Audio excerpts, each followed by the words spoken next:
Sermon 73 de saint Augustin, le bon grain et l'ivraie.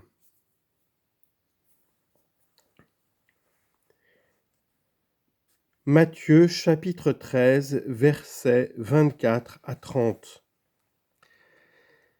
Hier et aujourd'hui, nous avons entendu de la bouche de notre Seigneur Jésus-Christ une parabole de semeur. Vous qui étiez présents hier, réveillez aujourd'hui vos souvenirs. Il était question hier de ce semeur qui, en répandant sa semence, en laissa tomber une partie dans le chemin, où elle fut recueillie par les oiseaux, une autre dans les endroits pierreux, où elle fut desséchée par la chaleur, une autre au milieu des épines, où elle fut étouffée, sans pouvoir porter d'épis, une autre enfin dans la bonne terre, où elle rapporta 160 et 30 pour un. Matthieu chapitre 13, versets 2 à 23. C'est encore aujourd'hui une parabole de semeur. Le Seigneur nous y montre un homme qui a semé de bons grains dans son champ. Or, pendant que l'on dormait, l'ennemi vint et sema de l'ivraie par-dessus. On ne s'en aperçut pas quand tout était en herbe, mais sitôt qu'on put distinguer les bons épis, on reconnut aussi l'ivraie. À la vue de cette ivraie mêlée en grand nombre aux bons grains, les serviteurs du père de famille se fâchèrent et voulurent l'arracher. On ne le permit pas, mais on leur dit « Laissez croître l'un et l'autre jusqu'à la moisson ». Cette nouvelle parabole a été également expliquée par notre Seigneur Jésus-Christ. Le semeur de bons grains, c'est lui-même. Le diable est l'homme ennemi qui a semé l'ivraie. La fin du siècle est le temps de la moisson, et le champ le monde tout entier. Mais qu'ajoute-t-il ? À l'époque de la moisson, je dirais au moissonneur, amassez d'abord l'ivraie pour la brûler, puis recueillez mon grain et mettez-le au grenier. Pourquoi cet empressement, ô serviteur plein de zèle ? Vous voyez l'ivraie parmi le froment, les mauvais chrétiens parmi les bons, et vous voulez les extirper. Cessez, nous ne sommes pas à la moisson. Elle viendra, et puissiez-vous alors être de bon grain. Pourquoi vous fâcher ? Pourquoi souffrir avec peine que les méchants soient mêlés aux bons ? Ils peuvent être confondus avec vous dans le champ, ils ne le seront pas au grenier.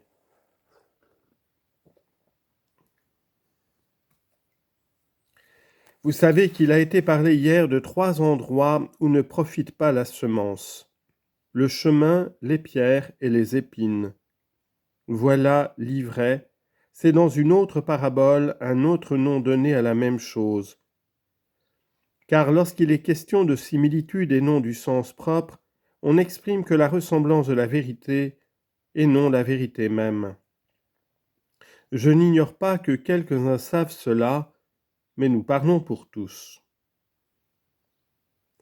Ainsi donc, dans les choses sensibles, un chemin est un chemin, un endroit pierreux est un endroit pierreux, et des épines sont des épines.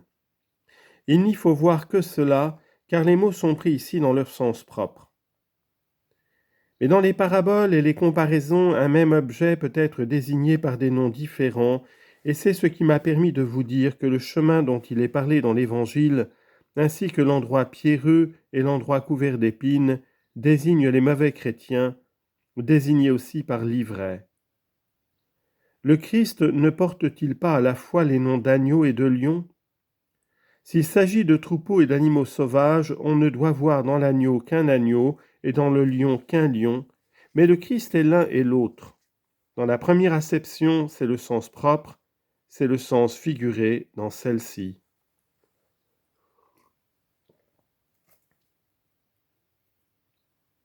Il arrive même que dans ce sens figuré, les êtres les plus opposés portent le même nom. Qu'y a-t-il de plus opposé entre eux que le Christ et le démon ? Le Christ et le démon néanmoins sont appelés l'un et l'autre lions. Au Christ est donné ce nom, le lion de la tribu de Juda a vaincu. Apocalypse 5:5. Au démon également, ne savez-vous pas que votre ennemi, le diable, comme un lion rugissant rôde autour de vous, cherchant qui dévorer. 1 Pierre 5, 8. Ce nom désigne ainsi le Christ et le diable. Le Christ à cause de sa force, le diable à cause de sa férocité. Le Christ à cause de ses victoires, le diable à cause de ses ravages. Ce même démon est encore représenté comme un reptile, c'est l'antique serpent. Apocalypse 12, 9. S'ensuit-il que notre pasteur nous ordonne d'imiter ce serpent quand il nous dit « Soyez simples comme des colombes et rusés comme des serpents » Matthieu 10, 16. Hier donc, je me suis adressé au chemin, aux lieux pierreux et aux lieux couverts d'épines, et je leur ai dit « Changez, puisque vous le pouvez, retournez avec la charrue ce terrain durci, jetez les pierres de ce champ, arrachez-en les épines. N'ayez point ce cœur endurci, où meurt aussitôt la parole de Dieu. Ne soyez point cette terre légère où la charité ne saurait enfoncer ses racines. Gardez-vous d'étouffer par les soins et les passions du monde la bonne semence que nous répandons en vous par nos travaux. Car c'est le Seigneur qui sème, et nous ne sommes que ses ouvriers. Soyez une bonne terre, vous disions-nous hier, et aujourd'hui nous répétons à tous que l'un donne 100, l'autre 60 et l'autre 30 pour un. L'un produit plus que l'autre, mais tous sont droits au grenier. Voilà ce que nous disions hier. Je m'adresse aujourd'hui à l'ivraie. Cet ivraie désigne des brebis du troupeau.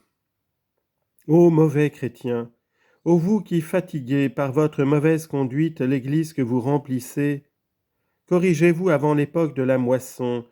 Ne dites pas « j'ai péché et que m'est-il advenu de fâcheux » Ecclésiastique 5, 4.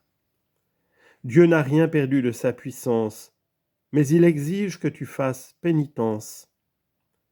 C'est ce que je dis aux pécheurs qui pourtant sont chrétiens, c'est ce que je dis à l'ivraie, car ils sont dans le champ du père de famille, et il peut se faire qu'ivraie aujourd'hui, demain il soit bon grain. Pour ce même motif, je m'adresse aussi aux froment.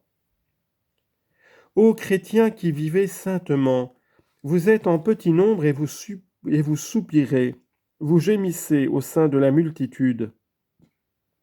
L'hiver passera, viendra l'été, et voici bientôt la moisson. Les anges viendront avec le pouvoir de faire la séparation et dans l'impuissance de se tromper.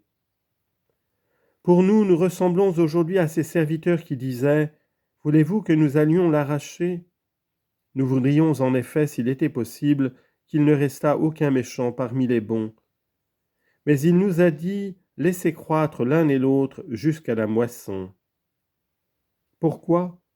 Parce que vous pourriez vous tromper. Aussi, écoutez, dans la crainte qu'en voulant arracher l'ivraie, vous n'arrachiez aussi le froment. Que faites-vous avec cette noble ardeur ? N'allez-vous point ravager ma moisson ? Les moissonneurs viendront, c'est-à-dire les anges, comme l'a expliqué le Sauveur. Nous sommes des hommes, les anges sont les moissonneurs. Il est vrai, si nous achevons notre course, nous serons égaux aux anges de Dieu. Mais aujourd'hui que nous nous fâchons contre les méchants, nous sommes encore des hommes, et nous devons prêter l'oreille à ces mots, que celui donc qui se croit debout prenne garde de tomber. 1 Corinthiens 10, 12. Croyez-vous, mes frères, que l'ivraie ne s'élève pas jusqu'à l'abside ? Croyez-vous qu'il n'y en ait qu'en bas et point en haut ? Plaise à Dieu que nous n'en soyons pas nous-mêmes. Mais peu m'importe d'être jugé par vous. 1 Corinthiens 4, 3. Oui, je le déclare à votre charité, il y a dans les absides du froment et de l'ivraie, du froment aussi et de l'ivraie parmi le peuple. Que les bons supportent donc les méchants, mais que les méchants se convertissent et imitent les bons. Devenons tous, s'il est possible, les serviteurs de Dieu, et tous, par sa miséricorde, échappons à la malice de ce monde. Cherchons les jours heureux, puisque nous sommes dans les jours malheureux. Mais pour arriver à ces heureux jours, ne blasphémons point en traversant les jours malheureux.